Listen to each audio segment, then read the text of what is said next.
Et nous allons commencer par le plus petit département de la région, cette magnifique Lozère. Et j'appelle le maire de Vébron, mon ami Alain Argidier, qui est également vice-président de la communauté de communes des Forges.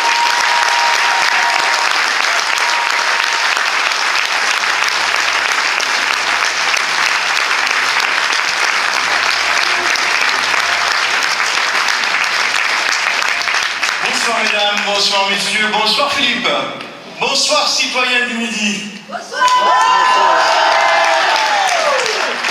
Pour le département de la Lozère, nous avons seulement droit à 4 candidats, car nous sommes le plus petit département de la nouvelle région en nombre d'habitants.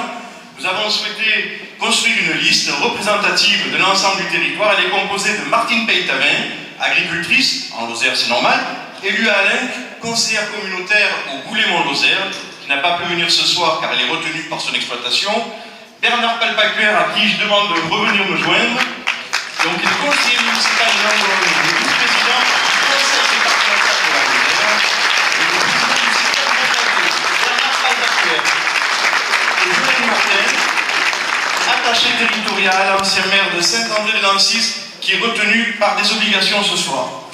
Le département de la Lozère comptera donc seulement 2 élus. Le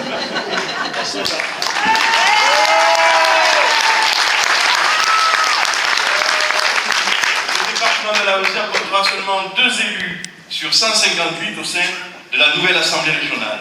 Ce département vit essentiellement de l'agriculture, du tourisme et de l'artisanat. Il est aussi terre de solidarité et a été longtemps précurseur dans l'accueil des personnes handicapées. L'attachement à l'agriculture et la dynamique humaine des agriculteurs constituent les forces de la Lozère. Au niveau touristique, la Lozère est certainement l'un des départements les plus beaux et les plus diversifiés de France. Et oui, ce département possède quand même 6 régions naturelles que certains d'entre vous connaissent: l'Aubrac, la Margeride, les gorges du Tarn, les gorges de la Jonte, les Cosses-Méjean, Sauveterre, les Cévennes, la vallée du Lot, et beaucoup d'autres villes, Langogne, Florac, Marvejols, Saint-Chély. L'artisanat aussi bat en Lozère tous les records, avec une entreprise artisanale pour 33 habitants. Avec nous, la Lozère prendra toute sa place au sein de la grande région. Cela exige bien sûr à la fois expérience et originalité. Alors, l'ensemble de nos attentes pour ce département est lié à l'emploi et à l'économie. Nous travaillerons pour un soutien actif à l'agriculture, avec le développement d'une agriculture durable. Nous accompagnerons les filières agricoles et agroalimentaires vers la qualité.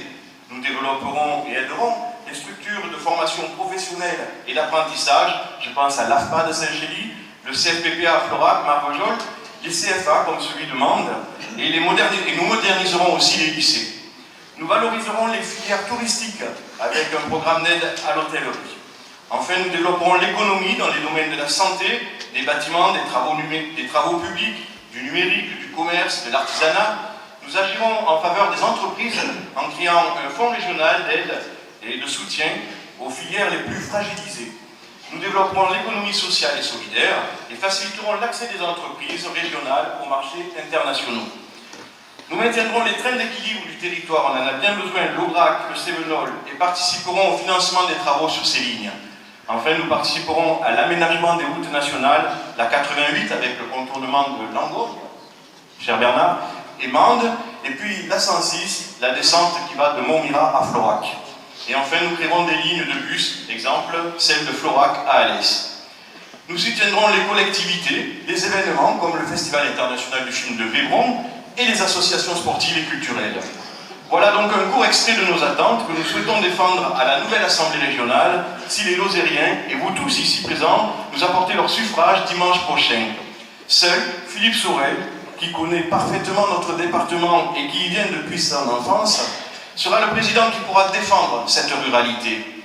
Depuis des décennies, les partis qui dirigent la France et les régions, on voit où cela nous a conduit. Le chômage qui est très élevé, la fermeture des services publics et j'en passe. Avec Philippe Sorel, nous, on choisit de faire de la politique autrement. Et c'est pour ça qu'on est avec lui, pour vous, pour votre intérêt, pour nous défendre, pour vous défendre. Donc je vous remercie de votre attention et dimanche, nous comptons sur vous.